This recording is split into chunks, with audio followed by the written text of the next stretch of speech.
Often we think we can only meet with God in specific ways, using a certain devotional, getting up at 6 in the morning to study the Bible for an hour, or going to a weekly prayer meeting.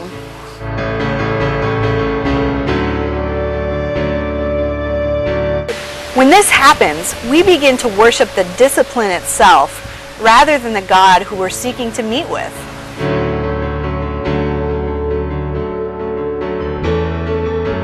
The next time you meet with God, why don't you ask Him how He wants to grow His relationship with you?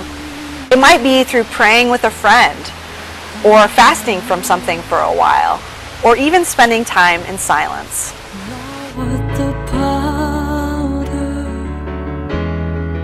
I am clay.